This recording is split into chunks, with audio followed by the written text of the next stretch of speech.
Good morning, everyone. We're glad that you have been able to join us this morning as we bring you this live webinar from Prestige Senior Living. My name is Angie France, and I am the product manager for Prestige Senior Living, which covers our expressions memory care communities, as well as our celebrations, assisted living, and independent living communities. We are so excited to have you with us today. We're excited to have Christy Byrne Yates joining us today. Christy is an author who hails from California, around the Sacramento area. Christy is the mother of two now adult children, and she is an expert in navigating the challenges and opportunities in life, including living in the sandwich generation, which we'll be talking about today.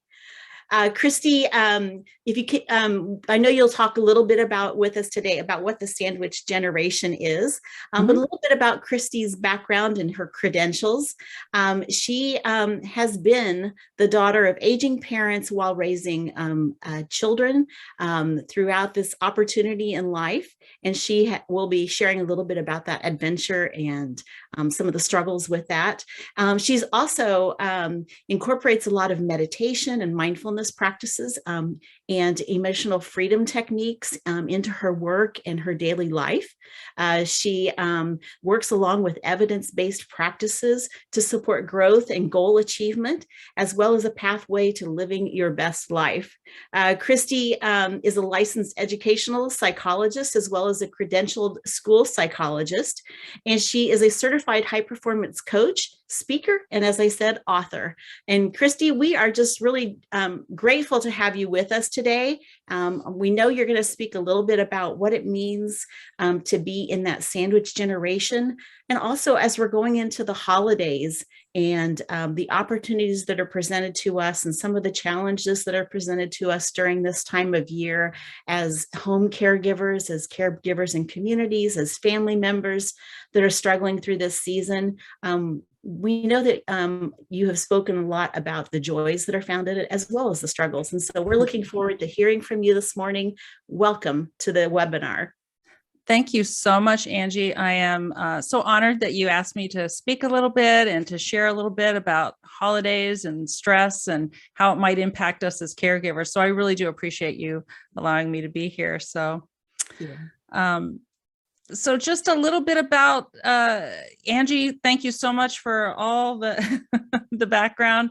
I am someone who was raising kids when I then started caring for my parents, who were getting much older, and then both were diagnosed with some level of dementia. My mother had Alzheimer's, my dad had vascular dementia, and I was a working full-time school psychologist at the time. So this is what the sandwich generation is. And I did not coin that term. That was from a social worker in 1981, I think. And she saw women who were sort of stuck between raising young children and now caring for aging parents, and kind of pushed into the middle, so squeezed, and she came up with the term sandwich generation. So it's one of those terms, like, if you're in it, you know it, and if you're not, you might not. But it really does incorporate caregiving, but also the piece of you're also raising a family. And so my parents both passed away in 2015, about 7 weeks apart. And after that time, people were coming to me saying, hey, what do I do? What do I do?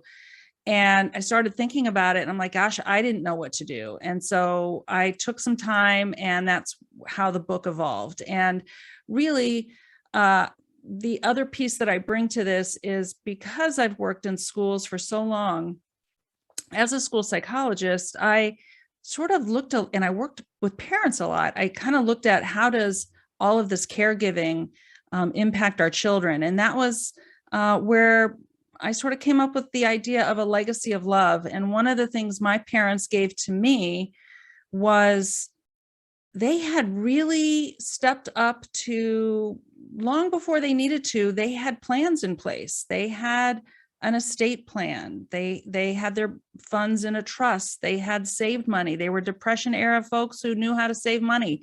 And they had their end of life wishes spelled out very clearly. They took care of things.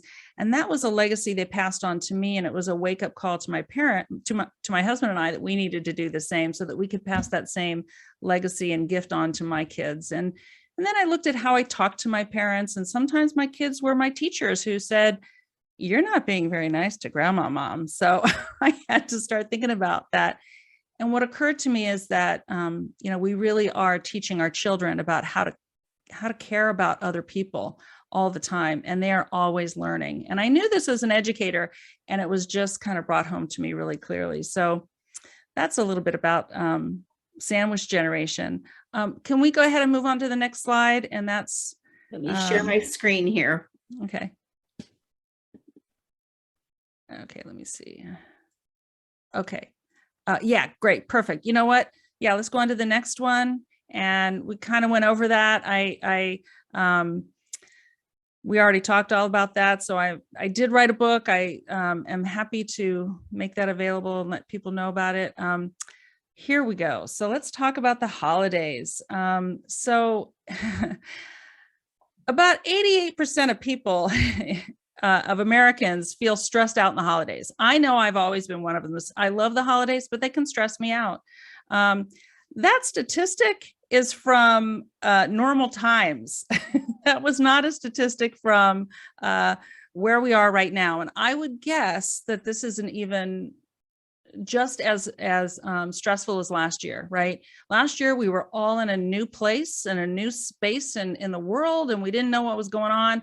And it was painful for those of us who couldn't be with parents. If they were in assisted living, we weren't able to get to them because of safety. For some people, I know folks who brought their parents out of care because, and then that's a whole nother dynamic of having people back home that you weren't expecting. And it was just difficult, and we just tried to get through it. And here we are again.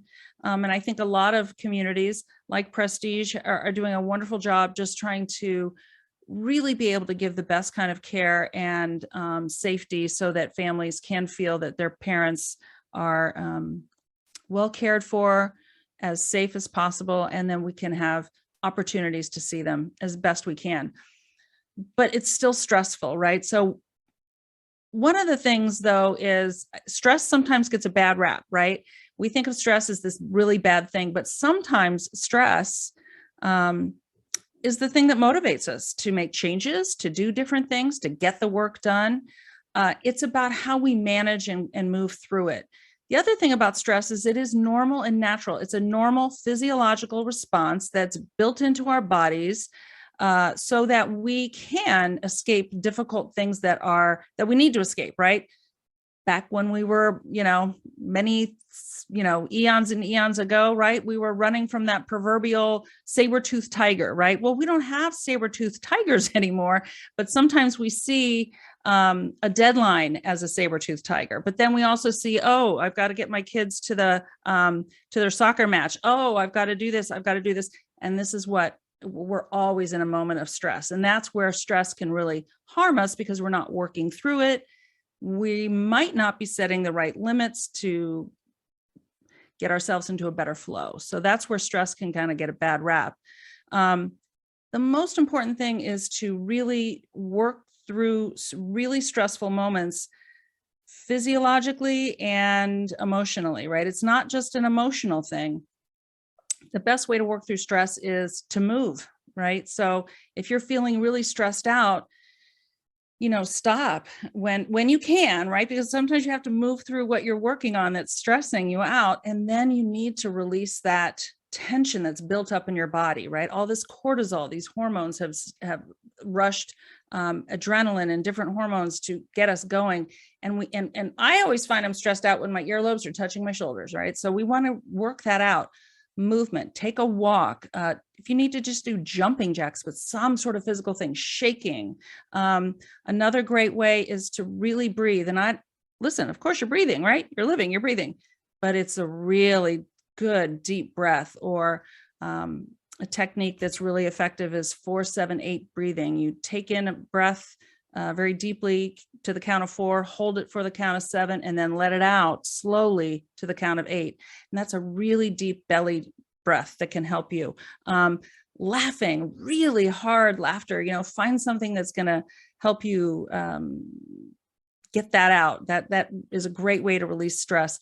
Hugging someone, right? That just releases other kinds of hormones that are really healing for us. And then sometimes just taking time, the mental game of gratitude. If I got through this, I'm done, congratulate yourself. But really a combination, and definitely some of those physical things can help you work through stress. So that's what's really important. And the holidays, we know we're gonna move through them just like we always do, and we can try and get through them in a lot more healthy way. So let's go on to the next slide.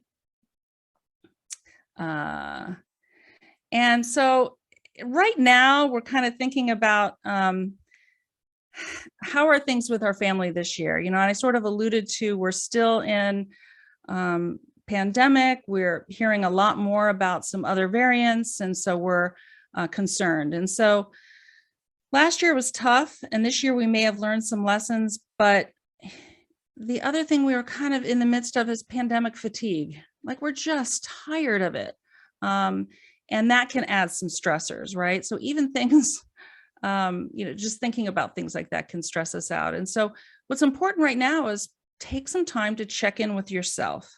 How are you feeling? What do you need to do to address what might be in your way that's really kind of heavy on your heart, or feels like it's just not going to be a great time?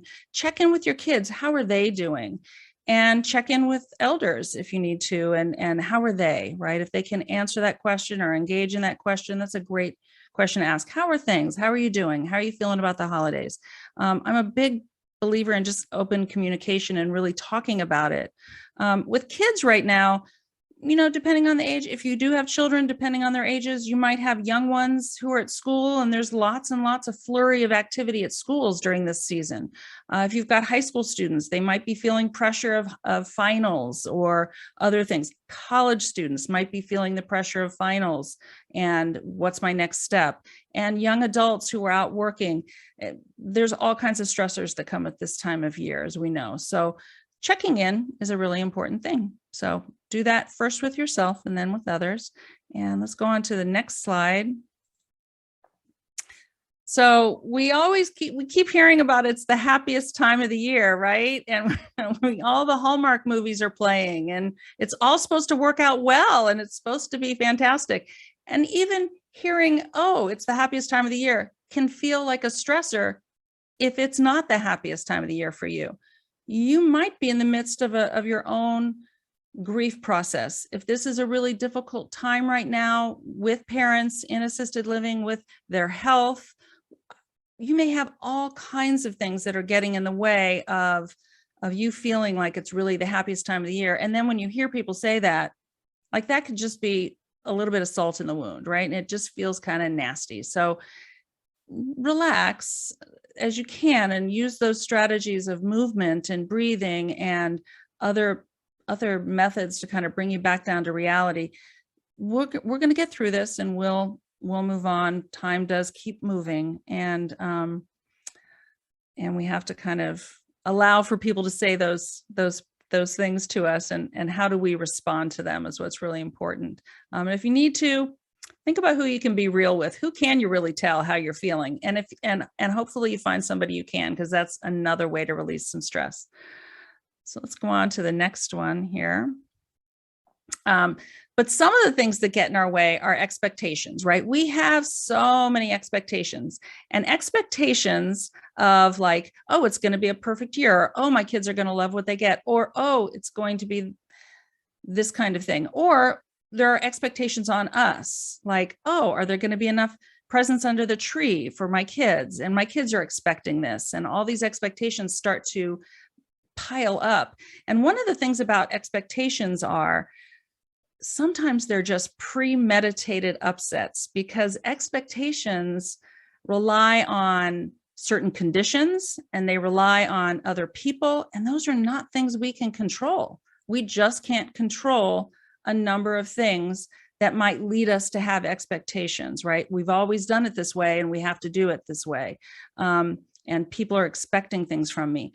And I want to entertain the idea of shifting from expectation to intention. You can control the intention you have for what this holiday season is going to be like.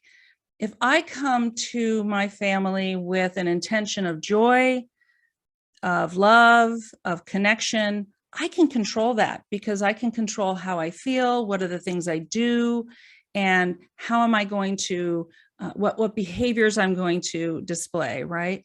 And so if we come to the holiday seasons with an intention of connection, of love, of joy, even in the midst of stress and strain, we're going to have more efficacy, more ability to really show up that way.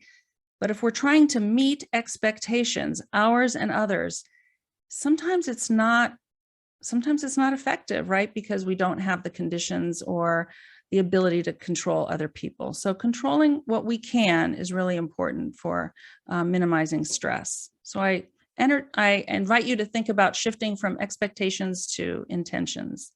So next slide, please. And then another stressor is money, right? And you may be in a situation right now where you're feeling really stressed about how your money situation is. It's the end of the fiscal year. You might be concerned about all of those things. And so how do we address that in difficult times with families? And so for our children, right, we might need to have some conversations about, if resources are limited for us right now, how can we shift from all the stuff to experiences, and how can we entertain a conversation around, there might not be 500 gifts under the tree. We're going to do one little gift for everyone, but we're going to do something together as a family. Children actually do get this. And, but being honest with them and simplifying and talking with them ahead of time is going to prepare them for that. And that's an important conversation we have to have because we don't want to set them up for that expectation letdown, right? So again, we can invite them to learn how to use intention rather than expectation. But it's also an invitation to us to think about how do we shift from stuff being an example of our love rather than simplifying to experiences, what things we can do together. One of the things we did as a family is my kids got a little bit older and, the presents they wanted, the things they wanted were a little bit more expensive. We went to one gift, maybe two, and then we did experiences together. We chose to go to movies together on Christmas Day because after all the ripping and tearing of all the presents, we wanted to do something together. So sometimes we were movie lovers. We would go see the blockbuster of the season, and that was fun. That was what we did. We do that together. Usually went to an IMAX. That's what we like to do, is go to an IMAX. And now they're older and we do other things, but we shifted our traditions a little bit as our kids grew up. And that's another thing that's important to think about. So next slide. This is a big one, right? So sleep. For kids, sleep patterns can change at this time, right? We're up later, we're busy, they're excited, there's lots of things going on. And I know I felt like the woman in this picture a lot during the holidays when I was raising kids. So we need to plan for the fact that our sleep is going to be disrupted, right? And how can we be conscious about that such that we can plan in naps or downtime so that we're not running ourselves ragged. And there's sort of this, sometimes there's a belief that if we wear our children out, they'll sleep better. But sometimes wearing them out doesn't promote good sleep, but it's not always the most effective. In fact, we maybe need to look at how do we have a nice calm down time before we go to sleep. So that's important to think about with sleep, but sleep is super important, and we want to pay attention to that. It's interrupted a lot during this time. Okay, next slide. Another thing is food. We are not eating all the great foods right now. This is like alcohol, sugar, carbs. Oh my, we are overloaded. And we have to pay attention to that. How's that impacting our way of being? Like, how are we showing up every day if we're kind of overdoing on foods, and our kids are overdoing on foods because everything's all sugary. It's like gingerbread houses and Christmas cookies and elf breakfasts, right? So we all learned how to make elf breakfast after we're watching Elf, and we put maple syrup on everything and it becomes crazy. But guess what? That real sugar and carbs just turn, comfort foods just turn to sugar in our bodies, and that can really wear us out. A crash after sugar is harder on us than, running a mile sometimes. So we need to think about how we eat. So let's go to the next slide. Let's see what else is in our way here. And then all of our routines tend to be disrupted, right? This is something I saw a lot at schools. And if you have young kids or even kids in high school, routines are really disrupted right now. And there's a lot of anxiety in schools in the last few days before winter break, because the school systems are all, the classrooms are all disrupted, right? There's the holiday play, or there's this event, or, maybe there's presents and sharing and parties. And all of these kinds of things in an elementary school can kind of just really wreak havoc on kids' routines, and kids are really comforted by routines. And then in our homes, our routines are sometimes disrupted, right? Because we're doing different things. We have different parties or different events or different things we're trying to accomplish. So our lives are disrupted, our kids' lives are disrupted. And probably if our family are in assisted livings, there may be other activities they're doing. But I know that most assisted livings, and I'm sure Prestige is like this as well, they're aware of this, that routines really need to stay in place, because that's how people feel comforted, and that's how people feel cared for, and that's how they can be at their best too. And it's very healing. So we need to be aware of how our lives are disrupted and how can we get back to more of a stable, predictable environment. So let's go to the next one. So let's talk about solutions. I identified some problems, but let's think about some other things. Again, I would definitely shift that attitude of expectations and all of those expectations of ourselves, expectations of others, to intentions. What kind of holiday do you want to have? And if that's the holiday, and envisioning what kind of feeling and holiday event you want to have, and think about what you can control, which is yourself, and what behaviors make you feel most loving, make you feel most wanting to connect with other people. What can you let go? Is that really the battle you want to have? Maybe we just want to talk about this instead, or let things go that we don't need to fight for. So visualizing, journaling, communicating, those are all things that can help us to show up a little bit more cheerful for the family that we're with. So next slide, please. And we want to, and this is a hard one, right? Squeezing in those healthy foods, but any bit of normal you can put in there, and I love this little kitty, any kind of nap that you can kind of fit in might be great for you or your kids. Or maybe it's just downtime, right? Maybe you sit on the couch and watch a movie together rather than them playing games and you being busy doing this, that, and the other thing. It's about connection and time to have some downtime together. Those are really healing. One thing I will say about sleep is super important, and but this might not be the time to start a new sleep routine, right? Don't bring that on. That's too much of a hassle. But be aware of sleep and how you can help your kids get the best kind of sleep. Next slide. And then communication, and then evaluating traditions. Sometimes holidays are filled with traditions. We have to do this. We have to do this. We always go and do this. We always go and do that. And evaluate those traditions. Do you need to, if it's a rush and a hurry and you have to squeeze something in just to say you did it and check it off your list? Maybe it's not important. Maybe you don't have to have homemade cookies. Maybe you don't have to have, maybe you don't even have to do the cookie exchange on your block this year. Maybe you do something else together. All of those things that can sometimes derail us because we're just trying to check it off our list. Is it important? Is it the most important? And is it going to bring joy into our lives? And if it isn't, then evaluate whether you can let that go. And there's some that you don't want to let go, so that's okay too.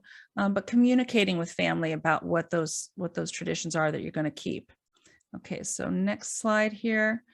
And I think that if you and this is why I love that I'm talking with Angie at Prestige Care, because my parents were in assisted living, and I really appreciated talking to the facility and the care managers there about what was the best for my parents. Like when should we come visit? What are you doing that we can maybe come to? Is there a sing-along? Is there something going on? That might be a time for us to come over. And for parents who might have dementia and memory concerns, right? It's keeping activities to be the most helpful for them, and that are activities they can engage in well. And maybe you don't have to make that Christmas Day. If you celebrate Christmas, maybe it doesn't have to be Christmas Day. Maybe it's the day before, maybe it's 2 days after. What's the best time so that you're at your least stressed, and your family member are at their least stressed, and you can get there. People are taking care of our parents at some of these facilities, and we have to trust that they're going to do that to the best of their ability, and we don't have to make it on a certain day. So think about the quality of the visit, and let go of the guilt that we're not doing it on that day. So that's one thing. And then let's go on to the next slide here. And then sharing simple activities. If your parent does have medical issues or other kinds of conditions that make it difficult for them to engage the same way they did when they were at their best and their healthiest, if they have memory concerns, Alzheimer's, or any of the dementias, it's important to know how to interact with them. And probably you've already talked to your kids about how to interact with a grandparent who has memory issues. But even grandparents who might have or family members that might have medical issues. It's about quiet activities. It's about activities in small groups so that they can interact. Sitting grandma in the middle of the room when you're having a big old party is probably not the best for her. So thinking of ways that you can interact with family and having small gatherings, teaching kids how to interact with someone who has medical issues or memory issues. Eye contact, not big running around kind of activities, not, really talking, knowing grandma can hear, does she have her hearing aid in? I don't know, maybe check in with that. And those are some things that we can teach kids. And what I want to say is, this is okay for kids. I would never force a child to do something they didn't want to do and have them be frightened and then thus frighten someone else. But kids are incredibly empathetic, and they really know how to be compassionate when we teach them the skills. And so that's a great gift in this time, is that our kids are also watching us and how we are interacting. Some great activities are things like music, like play some music from your parents' generation that they really loved. And so you want to connect with that. That's a really soothing activity. It could be photo books, looking through photo albums or things like that can be fun, or easy games. So let's go to the next slide here. I want to make sure I get through this. The last thing is, have a backup plan or 2 or 3. Be ready to be flexible. And that's also a conversation you can have with your children. This is what we're planning on, but if that doesn't work, we might do this instead. Those flexibilities are, again, things that kids really can understand if we tell them about that ahead of time. Because we all know things happen, right? We might plan to go see someone on a certain day, and then we hear and we check in that that's not a great day. They're not feeling well. They're sleeping, or something happened and they need some care, and this isn't the time to come over. So really being able to be flexible with those things is so important. So those are some of the problems that lead to stress, some of the things that kind of invade during the holiday times that are a little bit more intense during holiday times. They can occur at any time in the year, but boy, holidays really amplify some of those stressors. And then I've offered a few solutions. We can go to the last slide here. I do offer a variety of things for caregivers. I really enjoy working with people who are in the sandwich generation, because I think the family and how we look at all of us together as a whole is really important. And as I've said, I really feel like kids are learning from us all the time. And so when we're in the sandwich generation, we're not just concerned with what's happening with our parents who might be aging, or our aging family member we're caring for, but we're also raising kids. And what's our legacy that we're passing on to them? A legacy of love, or a legacy of overwhelm, or a legacy of chaos. If we're conscious of these things, we can really pass on a legacy of love and help kids really show off their ability to be compassionate. And they really, really are. Things I offer, I do have, I have a couple community groups for caregivers. I call them caregiver coffee breaks. They're great. They're not, it's low pressure. It's just people showing up to talk about where they are today and how they're feeling. And there's no coaching, there's no judging. It's just, we're showing up and sharing. And then I do offer, oops, and I have a cat coming through. See, I'm trying to be flexible with the fact that the cat just jumped into my webinar. I do offer coaching, and then I have another free webinar where I'll be presenting some information with a estate planning attorney and a financial planner, because these are all things that are important for us as parents. So also want to tell you, I love to do these kinds of webinars. So if you have a community group or a business, I've done workshops similar to this as a lunchtime break at different businesses. This is a topic that we don't always talk about, and I'm happy to talk about it and willing to help you out. So you can connect with me. I've got one last slide that gives you some information. I think that's my website. My website's just christyyates.com. If you want to talk, you just click, you can find that one /schedule, and you can get on my calendar. So I'm happy to talk to anybody, and would love to just jump into the Q&A at this point. Thank you very much. Thanks, Christy. I really appreciate all of your information. As Christy mentioned, if any of you on the webinar have any questions or some stressors that are challenging you for the holidays, or just in general every day, I would encourage you to put those questions in the Q&A at the bottom of your screen. I know for myself, Christy, I really appreciate talking about building that legacy of love. I know as my in-laws aged, and they would come and spend the holidays with us, and my mother-in-law was putting the ranch dressing on the pie instead of the salad, and those kind of challenges that my kids who were in high school at that time and in college, and the struggles of them seeing that and trying to teach them empathy. At a time in life when we were trying to be empathetic as well, and not being stressed by those types of behaviors. And it was a really challenging time for us, but it was also a time to teach our own kids. I think it teaches them about how maybe we want to be addressed as we age in life ourselves, and trying to show them mercy and grace and all of those kinds of things. And so maybe you can speak a little bit to that as well, with regard to, teaching your adult children as well. And some of those things we need to look for during the holidays when we do come together, and things that we maybe need to document and discuss as we see these changes happening. As I said, I've worked in schools for a number of years, and I have to say, and I've worked as a school psychologist, I worked with special ed kids, right? Kids who had special needs.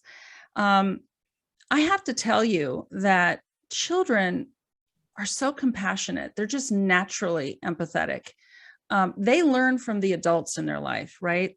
Usually kids aren't showing up saying, gosh, who can I make fun of today? but they learn from the adults around them. When teachers and parents and other people are inclusive, kids are inclusive. They want to include other people. They might be curious and they might say, well, what's wrong with you, or what's going on? But they want to understand and they want to connect. Kids are just full of so much compassion. And I found that also with my own children in this time period.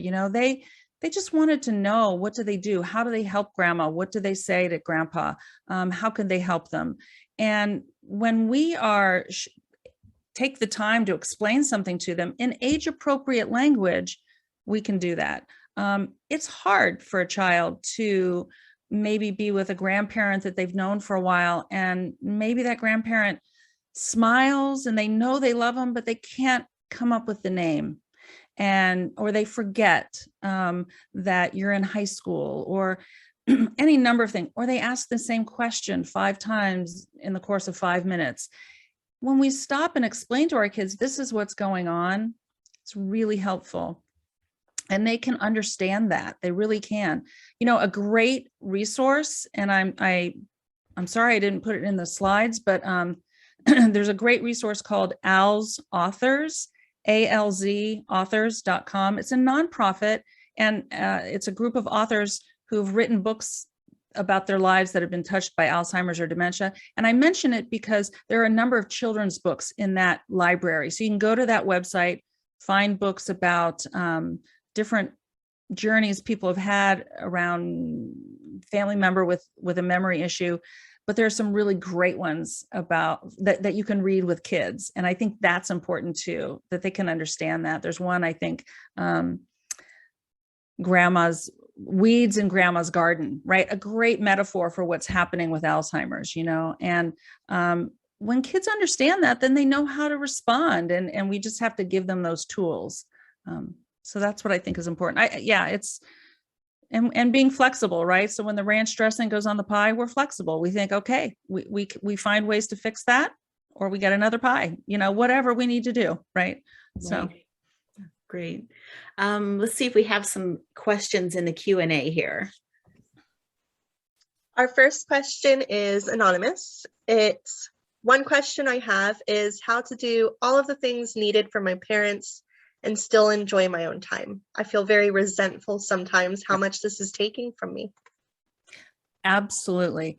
That's one of the things that comes up in the Caregiver Coffee Group a lot is we feel all the feels when we're going through this time. Listen, as parents, we feel all the feels. There are times that it was frustrating as a parent to oh my gosh, what about me? And it's okay. You're not a bad person or a bad daughter or a bad son or a bad parent. If you have anger sometimes, resentment, could be resentment with a parent, could be resentment with a sibling. It's where you go with that, right? And how you work through that. It's a little bit like what I talked about with stress. And so how do we find effective and efficient ways to kind of work through those issues and those feelings? The other thing is that you do have to take care of yourself. This is really hard. I'm going to, you're probably going to know what I'm going to say, but you do have to set boundaries. And that's a really hard thing to learn how to do if you haven't done it. But you might not have to do everything. And finding a team of people that can help you is really critical. If you are not connected to senior services that can help you, I recommend that right away. Most communities have some senior care services available in the community. If you're connected to a place like Prestige Care, you can find people who can help you find those resources. Talk to caregivers who are already doing the work. What can lighten my load? Think about how you can offload some of that. Some of those will be free, some of those might be paid. But there are resources out there, and learning how to say no and set limits, because you do need time for yourself, and you don't have to do everything, and you cannot do everything. And that's the reality. So I think it's important. I think too, Christy, having those discussions amongst the family or with parents about, what are those plans for the future when I can't handle it? Right. I just spoke with a family a couple of weeks ago, and the daughter was trying to keep an eye on her mom and with a baby monitor in her mom's apartment, in another city. And so she could look at it through her phone and monitor her mom and see if her mom was, in a dangerous situation, or she was up during the night, or trying to manage her medications through that app and everything. And she was exhausted. And and then her mom had taken a fall and fractured a hip, and she said, she just didn't know what to do, and she was at that place. And so I think having those conversations about, before an emergency happens, do I need to look at maybe assisted living or a memory care for my mom or dad, and have that in my back pocket, so when that time comes, I'm not, on the ceiling and trying to figure it all out. But having a process of having those conversations and those thoughts as you progress through, whether it's dementia or Alzheimer's or even other physical ailments that are going on, that you might need some help, and to be not afraid to ask for help. Absolutely. And yes, I mean, bingo, 100%. I think you have to have these conversations long before you need to have them. That's like one of the biggest messages in my book, is have these conversations long before you have to have them, because the time to have a conversation with your parents about what do you want at the end of your life is not when you're in a crisis situation. It's not when you're in the hospital because mom just fell and broke her hip. That's not the time. That you're not going to be in your best place to have that conversation. And many of us have those conversations at that time. Trying to find out end of life plans when someone's in a memory care facility is not as productive as if you'd had that when they were much younger. And so those are questions to ask yourself now. Listen, I just turned 60. My husband and I have already had those conversations with ourselves, with each other, with our kids. Those are the times to have those, when you're in your best self place. But that doesn't help if you're already past that and right now you're in crisis. So it's tough. And that's actually, Angie, that's why I wrote the book, and why I'm so passionate about talking, because I want to stimulate these conversations. So I love conversations. And that's my biggest thing, is like, let's have them. Let's open this up. So yeah, so important. Any other questions? Our next question: with year 2 of a pandemic and a second year in a row where it might not be possible to spend the holidays with our aging parents who live elsewhere, how would we help incorporate them so that they're still involved? Yeah. Technology has done a lot to help us. And even though we may all be sort of Zoom fatigued, in addition to being pandemic fatigued, that's one avenue. I think there are different ways that we can technologically connect, right? FaceTime, Zoom time. It could be shooting some videos. It could be just an old-fashioned phone call. But any way you can connect that way, I think, is important. The thing to be concerned about is that if that's an added stressor and you have, it's not, if it's overload for them to be on a Zoom call, then think about an old-fashioned phone call. Put people on speakerphone, making sure that you have an opportunity to talk to people, but also old-fashioned mail, right? Let's do some cards. Grandchildren can do some pictures or some photos. Older kids might want to put together a slideshow on their, listen, they can do amazing things, and they can put those together and share them with grandma and grandpa to connect. So there are different ways that we can use some of the technology that's at hand. And then we don't think of, old-fashioned phone calls as technology anymore, but those are really still good. So I think doing those kinds of things, and get creative. It's okay. And it is hard that we can't be together, but there might be some ways. Now, if your parents are in their own home, you can navigate that. If they're in an assisted living facility, talking to the staff members that are there about, when can we do this? And how can you help me to get this technology to my parents so that they can see the video that my kids put together, or be on this call with us? And people are willing to help. That's what they do. So it's helpful. And I will say that our communities do a lot of technology run-throughs, and doing the meet and greets and all those kinds of things with our families, and Google Duo, FaceTime, Zoom, all of those different platforms. Some of our residents don't quite get it, and we refer to it as our Star Trek communicators and things like that. to kind of make it fun and enjoyable for them. And but yeah, what you talk about with, cards and letters and things like that, they're from the generations where they relied on that so much. And maybe thinking about, doing the 12 days of cards and sending a card a day, or making sure you also send in gifts if you're not able to get there. Make sure that they have something to open on Christmas Eve or Christmas morning. And especially in our communities, we look at slippers and robes and nightgowns and all that, but but think of something that, means something to them from their history. And or maybe it's something musical to do with them, because we know that, like you spoke about earlier, how important music is, and just having those times of music and being able to enjoy those different playlists that we love. I know I heard some great ones over the weekend, and so I just love listening to Christmas music. It brings back some of those memories that we can cherish from years gone by. Right. And I think too, you can kind of combine that. And I think any way you can, if you do have your own children who are, depending on their age, if, high school kids or college kids, they can do some amazing things on their, with their technology. And so, finding out what were your parents' favorite music, right? And doing maybe a slideshow with some of that music, and then their favorite holiday music, right? What was it, and depending on their age, it might be Bing Crosby, it might be somebody else, right? But you just kind of infuse that in there, and it's a great way to connect. But I like, and gifts too. And you're right, Angie. I mean, many of our parents who are in assisted living now are from a generation where everything came through the mail, right? And we had physical things, and so we can over rely on technology sometimes, and letters and cards are super important, super important. What about the caregiver coffee groups? Where can they get more information about those?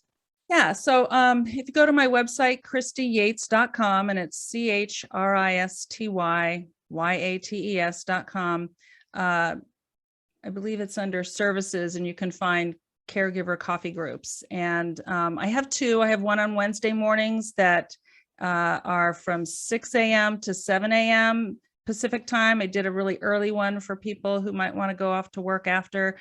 And then I'm starting a new one on Thursdays from 11 to 12 Pacific time. So they're an hour long. It's a membership, $37 for a month. And it's just a rolling membership. You can stop at any time. It really just equates to about $10 a week. And I think of it as like you have coffee with friends who really get it every once a week. So that's how it's kind of played out. So it's a good opportunity. People have really felt heard and seen, and people can speak to what's really happening. And it's a facilitated peer support. It's not coaching. It's not an e-course. It's really just connection. What if the parents won't have these difficult conversations? For example, you have one parent with dementia and the other one is 91 years old. Yeah. That's a tricky situation, right? Because it might not be that you can have that. That's absolutely true. You might not be able to have that conversation because of the age and because of limitations.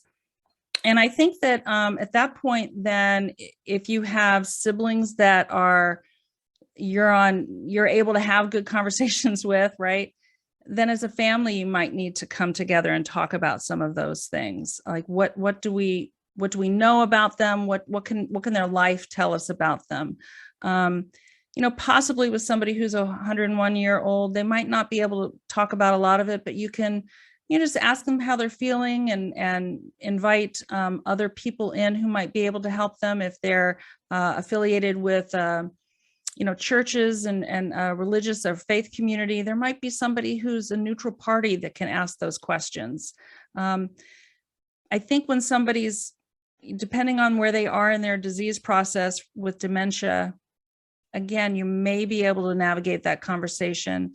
And if you can't, you've got to sort of go back and find artifacts and information, and use your heart to lead you to what do we need to know? What do we need to know? The attendee asking the question has specified that they don't have any siblings, but they do have all of the legal documentation. Okay, that's great. Okay, if they have legal documentation, like if they have power of attorney and they're healthcare advocate, but maybe they don't have specific things. I think some of the questions you might want to be able to think about are, what are preferences about life-sustaining measures? What do you know about your parent that would lead you to believe they'd want to have everything done? Or are they in a position where they think, no, they would be more likely to fill out do not resuscitate sort of pathway. So it becomes tricky. And then thinking about, again, what do you know about them? It's sort of like a mystery at times if we don't have enough of that information, but we kind of think through that. And then I would get support for yourself, right? So if you don't have siblings, a spouse, a partner, a friend, again, you might be able to consult with someone at a care facility or someone with a senior services agency who can help you to come to those decisions about what you might need to do, because that's a lot on you, right? So get the support you need to be able to make those plans if you don't have specific things from a parent and you can't get it from a parent. You don't have to be alone. You don't have to be alone in doing this. And there are people who will help you. And that's really important. And I know I find for our communities, it's nice to have the physician partner with the adult child. Let them be the bad guy. Don't feel like you have to be that person all the time. Let them take some of the shoulder, the brunt of that, and be able to talk about those difficult things, because sometimes a trusted physician can gain a lot more information than you as an adult child can, and try to share that burden with a physician and someone they really trust in that way as well. Exactly. Yeah. Yeah. There are no further questions at this time. Thanks, Yes. And I, you know what, Angie, that's so important. And I talk about this in the book too, about finding that neutral party, and absolutely let them be the bad guy. When you might be wanting to shift your parents to assisted living or more care than they're willing to admit they need, they might not hear it from you, but they might hear it from someone else, a physician or a geriatric case manager, a geriatric nurse practitioner, somebody who can be seen as a neutral party. And they can deliver that news in a way that is going to be heard much differently than they are going to hear it from you sometimes. Yeah. I know at Prestige Senior Living, we're there to help. We try to have those resources available, just as we have Christy with us today to share some of her knowledge and her heart with us. And we're so grateful for those opportunities that are presented to us. And if you do have any, immediate needs, we're always there to help you through the process. Even if you can't even get out to, to do a tour of our communities, we offer, FaceTime tours and Zoom tours and all that kind of thing. But if you have questions, just reach out and ask. That's what we're here for. So prestigecare.com is one of your resources that you can go to our webpage and click on through the different areas that you're looking for, whether it's independent living, assisted living, or memory care. We try to be the experts. We don't always have the answer to the question, but we always try to work towards getting that answer for you. We're not perfect, but we do try to be a good resource for you, and to have that empathy towards you, and what your needs are. I know that just going through it myself, Christy, as being an adult child, there are just so many different things that come up, and everyone is so unique, whether it be their different types of dementia or their different types of health needs. And so it is a challenge at times to find all of the answers that you need, but just know that there's help out there. And that's why we do these webinars, to be able to provide that information for you. And Christy, we want to let everyone know about your book too. You did talk about it. I have a copy of it here, Building a Legacy of Love. For those of you that are attending the webinar, we are going to do a random choice on some of your emails for those that are attending today. And we'll so be watching. You may get an email from us. We're giving away 5 copies of Christy's book that she's provided to us for attending the webinar today. We're very grateful to that, Christy, and we just look forward to ways that we can partner with you in the future. We appreciate just all the help that you've given throughout this. And boy, it's coming up soon for Christmas and other holidays coming up. And I think that permission to allow ourselves not to have to so much look at the dates and the times, but to be able to work around that and look at our priorities and what is important to us, and that thought of not expectations, but intentions. I think that's a real eye opener and a heart opener for all of us as we wander our way through this, life that we live. And we know it changes every day. It certainly changed a lot over the last 2 years. Yep. And I think your book is very timely for that. And so we're really grateful for your time that you've spent with us today. We thank all of you who have joined us. Marissa, are there any other questions? Last question, just to be clear. So anybody listening to this call can actually contact Prestige for assistance? Yes. Absolutely.